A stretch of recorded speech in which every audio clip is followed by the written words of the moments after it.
Kayaknya saya harus nyamperin nih. Iya, Pak. Ini apa aja nih kalau boleh tahu nih? Aduh, ada roti, Bos. Roti ya? Waduh, apa lagi toh? Ada roti. Ada sosis, apa itu loh? Apalagi nih? Nugget. Nugget. Oh, nugget. Nah, kalau bahasa kampung mah nugget. Terus apa lagi? Minumannya yang bersoda, Ustaz. Bersoda, ada gulanya. Iya. Jos Sumara Gondros. Seger, Seger ya? Iya. Aduh, nggak apa-apa deh. Lanjut aja lu deh. Saya mau ke tempat lain dulu ya. Ya udah. Assalamualaikum. Waalaikumsalam. Al-Quran memberikan pedoman yang sangat jelas kepada kita semua tentang berkehidupan di muka bumi. Semua sisi dalam kehidupan manusia diatur dalam Al-Quran dan dijelaskan secara sempurna oleh Rasulullah SAW. Dan salah satu bentuk untuk kita menjaga diri kita, menjaga tubuh kita, dan tentunya menjaga iman kita adalah bagaimana kita berperilaku atau beradab terhadap makanan. Dengan mengikuti ajaran Nabi Muhammad SAW, maka tiap muslim diperintahkan untuk mengkonsumsi makanan dan minuman yang halal dan thayyib. Halal merupakan sisi legalnya, sedangkan thayyib adalah pemenuhan dari aspek gizi, higienis, dan kebutuhan yang sifatnya psikis. Karena itu, sanksi keagamaan itu berkenaan dengan halal dan haram. Sedangkan thayyib terkait dengan pemenuhan kebutuhan tubuh dan kesehatan. Jadi, jangan dipisahkan ya, ketika bicara halal, maka juga bicara thayyib. Besti, terdapat sejumlah tuntunan dalam Al-Quran terkait apa yang kita konsumsi, salah satunya surah Al-Baqarah ayat 168. Wahai manusia, makanlah dari makanan yang halal dan baik yang terdapat di bumi. Dan janganlah kamu mengikuti langkah-langkah setan. Sungguh, setan itu musuh yang nyata bagimu.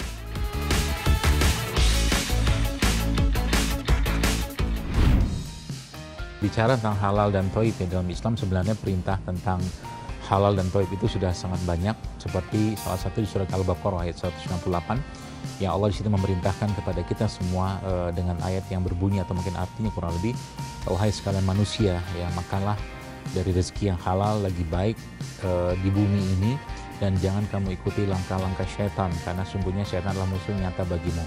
Jadi bicara kalau Al-Quran menjelaskan seperti itu, ada beberapa poin penting yang mungkin kita bisa ambil katakanlah pelajaran di sini tentang bagaimana Allah memerintahkan kita makan yang halal, kemudian makan yang baik, dan jangan ikuti langkah syaitan.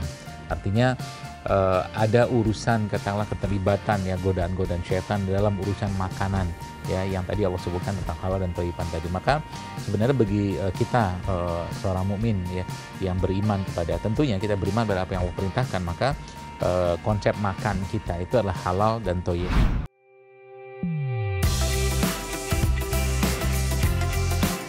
Berbicara seputar makanan halal thayyiban, ternyata ada ciri-ciri yang harus kamu tahu nih Besti. Pertama, zatnya tidak diharamkan oleh syariat dan tidak mendatangkan penyakit bagi tubuh. Makanan halal dan thayyib bersih, tidak tercampur najis dan tidak menjijikan. Terakhir, diperoleh dan diolah sesuai dengan tuntunan syariat. Nabi Muhammad SAW pernah berkata kepada Ali bin Abu Thalib, "Wahai Ali, orang yang mengkonsumsi makanan halal, agamanya pun akan bersih, hatinya akan menjadi lembut, dan doanya tidak ada penghalang. Barang siapa yang mengkonsumsi makanan syubhat atau tidak jelas, agamanya pun menjadi kelam. Dan barang siapa mengkonsumsi makanan yang haram, maka hatinya akan mati, agamanya akan menjadi goyah. Yakinannya melemah dan ibadahnya semakin berkurang." Na'udzubillahi min zalik. Inti dari konsumsi makanan halal dan thayyib ternyata memiliki manfaat untuk diri sendiri. Kehalalan dan keharaman makanan yang dikonsumsi berdampak langsung pada fungsi hati manusia loh Besti. Hati menjadi sehat, hidup dan memantulkan cahaya ilahi jika dinutrisi dengan yang halal. Hati menjadi sakit dan mati jika diasupi makanan yang haram. Makanan mempengaruhi tingkat keberagaman muslim. Jika yang dimakan halal, kesalehannya juga akan meningkat. Sebaliknya, jika yang dikonsumsi haram, maka nilai spiritualitasnya pun berkurang. Makanan halal dan thayyib juga berpengaruh dengan cara kita mengolah makanan itu sendiri. Buah-buahan seperti ini sebagian besar dalam pengelolaannya atau mungkin dalam pertaniannya menggunakan bahan-bahan seperti pestisida untuk membasmi hama dan lain sebagainya. Maka tidak cukup hanya sekedar dengan kita membasuh dengan air biasa, tapi buah-buahan sayur-sayuran seperti ini harus kita tambahkan bahan lain yang bisa mengikat logam berat ya, atau mungkin bahan-bahan kimia sintetik yang ada pada pestisida tadi dengan cara kita menambahkan cucian kita nanti dengan cuka apel atau cuka-cuka yang lain. Penggunaan bahan kimia dalam menyuburkan buah dan sayuran terkadang bisa menimbulkan masalah terhadap kesehatan. Sehingga sangat penting untuk kita tahu bagaimana membersihkan sayuran buah secara benar agar mencapai konsep halal dan thayyib yang sempurna. Siapkan sayuran dan buah yang ingin kalian bersihkan. Kemudian siapkan wadah khusus, tambahkan cuka apel, dan masukkan bahan dasar yang akan dibersihkan. Cuka apel cukup dikenal sebagai cairan yang ampuh untuk menghilangkan kandungan pestisida. Zat khusus di dalam cuka apel mampu menghilangkan zat pestisida yang tidak baik untuk tubuh. Kandungan antibakteri pada cuka apel dapat menghilangkan zat berbahaya. Ya, dan yang terakhir sayurnya. Nah, ini kita tunggu kurang lebih 15 menit lah ya, supaya larutan ini bisa mengikat ya pestisida-pestisida yang ada pada sayuran-sayuran ini. Setelah direndam, terakhir cuci dengan air mengalir sampai benar-benar bersih. Ya, kita sudah dapat sayuran yang sehat dan segar dan siap kita olah dan kita konsumsi tentunya. Dengan sayuran sudah bersih, kita cuci dengan cuka apel seperti itu. Dalam Al-Quran Surah An-Nahl ayat 114, Allah berfirman, "Makanlah yang halal, baik dan bergizi dari rezeki yang telah diberikan Allah kepadamu. Dan syukurilah nikmat Allah jika kamu hanya beribadah kepadanya."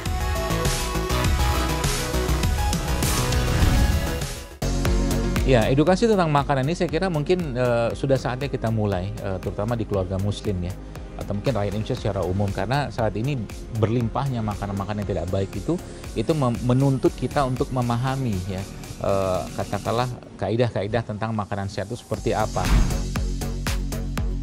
Besti, mulai saat ini mari kita mulai melatih diri dan membiarkan tubuh kita diisi dengan berbagai makanan yang sesuai dengan syariat Islam, halal dan thayyiban. Insya Allah. Ketika kita meniatkan menjaga makanan, terutama makanan yang halal dan makanan yang thayyib, dan kita jadikan itu sebagai cara kita untuk bersyukur dengan Allah Subhanahu wa Ta'ala, kepada Allah Subhanahu wa Ta'ala, maka itu akan jadi pahala untuk kita semua. Dan Allah sudah memberikan arahannya kepada kita melalui lisan baginda Nabi sallallahu alaihi wasallam dengan sebuah doa, Allah makfini bihalalika an haramika wa agni bifadlika man siwak. Ya Allah, berikan aku yang halal. Dan yang thayyib kita tinggal bisa minta sendiri kepada Allah dengan doa-doa kita, sehingga apapun yang kita makan adalah makanan yang baik, makanan yang halal, makanan yang thayyib, makanan yang tidak memberikan mudarat bagi tubuh kita semua, baik di jangka pendek ataupun jangka panjang. Semoga Allah mudahkan kita semua, khususnya di bulan Ramadan seperti ini dan bulan-bulan yang lain tentunya.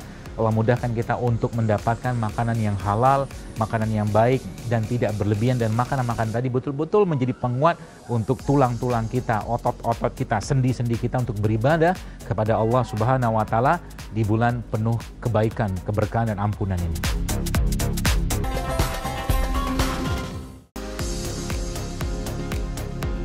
Besti, tak terasa 30 menit sudah kebersamaan kita hari ini. Sampai jumpa lagi ya.